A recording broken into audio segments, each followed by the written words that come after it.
हम लोग पाठ संख्या 10 की ओर बढ़ते हैं और जानते हैं आज कि राशियों के स्वामी कौन से ग्रह कहे गए हैं। अंशात्मक विस्तार को जाना, कौन सी राशियां सौम्य हैं ये भी जाना, पुरुष राशि को जाना, स्त्री राशि को जाना, सम राशि को जाना और विषम राशि को जाना। अब यहाँ हम सबसे पहले कहेंगे कि राशियों की संख्या कितनी होती है। ये 12 और हमारे पास ग्रह कितने हैं, 9। यहाँ हम जानते हैं और हम हमेशा लिखते हैं 7 + 2 और ये 2 का मतलब होता है राहु और केतु।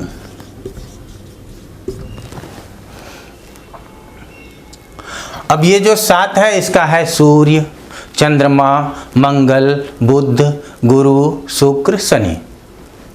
अब राशियों के स्वामित्व की बात कर लें तो राशियों के जो स्वामी होंगे वो 7 ग्रह ही होंगे और वो कौन से होंगे, सूर्य से शनि तक। अर्थात राहु और केतु को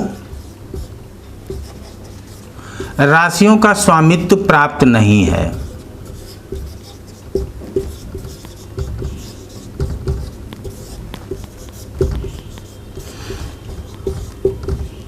हम लोग इसको समझते हैं और जानते हैं। नक्षत्रों में देखा था कि 9 ग्रह हैं और 27 नक्षत्र है और प्रत्येक ग्रहों को 3-3 नक्षत्रों का स्वामित्व प्राप्त हुआ था। वहां बराबर बराबर नक्षत्रों का स्वामित्व प्राप्त हो गया, लेकिन यहां 7 ही ग्रहों को राशियों का स्वामित्व प्राप्त है, लेकिन बराबर प्राप्त नहीं होगा, क्योंकि अगर हम 2-2 राशियां भी देंगे तो हमको 14 राशियों की आवश्यकता होगी। लेकिन हम जानते हैं कि हमारे पास सिर्फ और सिर्फ 12 राशियां ही हैं। राशि चक्र पे हम जब राशियों की चर्चा किए तो सिर्फ 12 राशियों की ही चर्चा किए हैं। तो ऐसे में समझना आसान होगा कि अब 7 राशियों को ही हमको स्वामित्व प्रदान करना है, तो उसमें से 2 ग्रहों को पहले अलग कर लेते हैं और वो किस तरह से करते हैं ये भी हम लोग समझते हैं। यहाँ थोड़े कहानी के रूप में आपको बताना चाहेंगे ताकि आपको ग्रहों का राशियों का स्वामित्व याद हो जाए। अब सूर्य को राजा कहा गया है, आगे हम लोग पढ़ेंगे, और चंद्रमा को रानी। अब ये राजा रानी मिलके यदि चाहें कि 12 राशियां जो है मेषादी राशियां, उसका विभाजन किया जाए, किसका स्वामित्व किसको दिया जाए। जब आगे हम लोग पढ़ेंगे तो सूर्य को पुरुष ग्रह कहते हैं और चंद्रमा को स्त्री ग्रह कहते हैं। यहाँ इसका विस्तार से जानकारी नहीं देंगे, सिर्फ राशियों के ही विषय में हमें बताना है, तो थोड़ी बहुत जानकारी इसलिए दे रहे हैं कि आपको स्वामित्व याद रखने की जरूरत नहीं होगी, याद करने की जरूरत नहीं होगी। याद तो रखना ही है, याद करने की जरूरत नहीं होगी। और हम जानते हैं कि 6 राशियां विषम राशियां हैं और 6 सम राशियां हैं। तो यहां राजा ने अपने पास सिर्फ सिंह राशि, 5 नंबर की राशि को सिंह राशि, और रानी ने अपने पास कर्क राशि का स्वामित्व रखा। और ये पुरुष राशि है, ये जानते हैं, और ये स्त्री राशि है, ये जानते हैं। ये मेल साइन राशि है अर्थात पुरुष राशि है, और ये फीमेल साइन राशि है अर्थात स्त्री राशि है।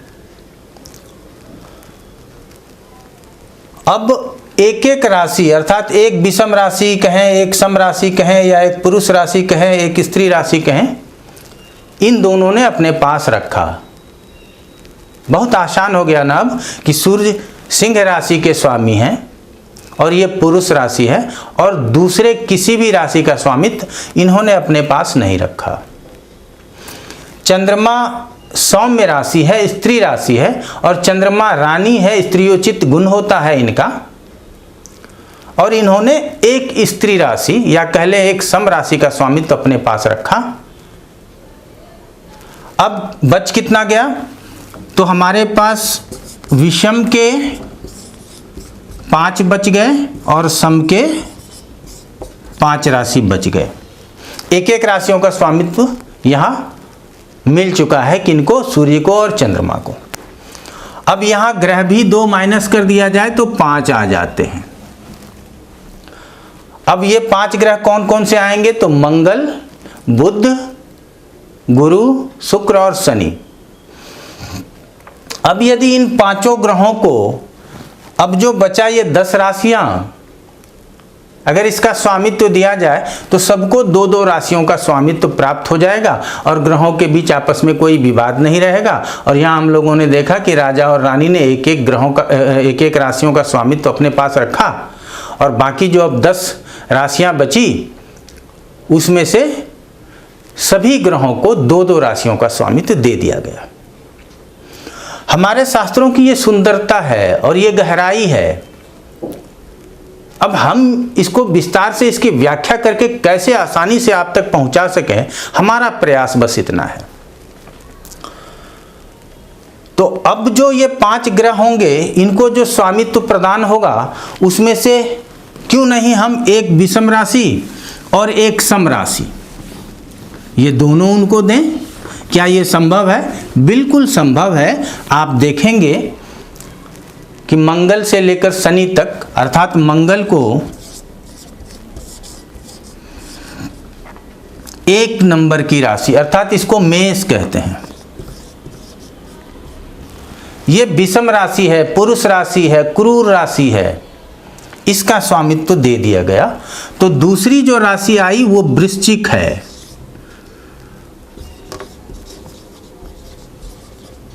और हम सभी जानते हैं, पिछले क्लास में हम लोगों ने पढ़ा है कि वृश्चिक राशि सम राशि है, सौम्य राशि है और स्त्री राशि है। कितना अच्छा है ना कि मंगल को अब 2 राशियों का स्वामित्व प्राप्त है, एक विषम राशि है, एक सम राशि है, एक पुरुष राशि है, दूसरा स्त्री राशि है। हम कहें कि एक का स्वभाव क्रूर है तो दूसरे का सौम्य है। ठीक इसी तरह से अन्य चारों ग्रहों के विषय में यदि हम कहें तो बुध, ये मिथुन जो है ये विषम राशि है, पुरुष राशि है, क्रूर राशि है, और कन्या जो है ये सौम्य राशि है, स्त्री राशि है। तो यहां भी हम देखते हैं कि एक पुरुष राशि, एक स्त्री राशि, एक क्रूर राशि, एक सौम्य राशि, एक विषम राशि, एक सम राशि, बिल्कुल ही बराबर विभाजन है। बुध के बाद गुरु, धनु, हम सभी जानते हैं कि धनु पुरुष राशि है। और उसके बाद मीन, ये भी जानते हैं कि मीन स्त्री राशि है। और जो पुरुष राशि है वही विषम राशि है, वही क्रूर राशि है। जो स्त्री राशि है वही सम राशि है और वही सौम्य राशि है। गुरु के बाद शुक्र, शुक्र के पास वृष। अब ये वृष राशि जो है और तुला, यहां चूंकि 2 उसके बाद बढ़ते क्रम में आता है 7, तो इसलिए 2 को पहले लिखा, क्रमशः 2 पूर्व में आएगा इसलिए भी। लेकिन यहां समझना है कि ये 2 क्या है? सम है, और 7 क्या है? विषम है। फितरत नहीं बदली है।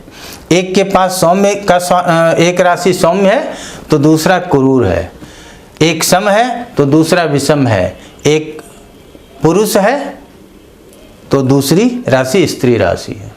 ये हम लोगों ने देखा।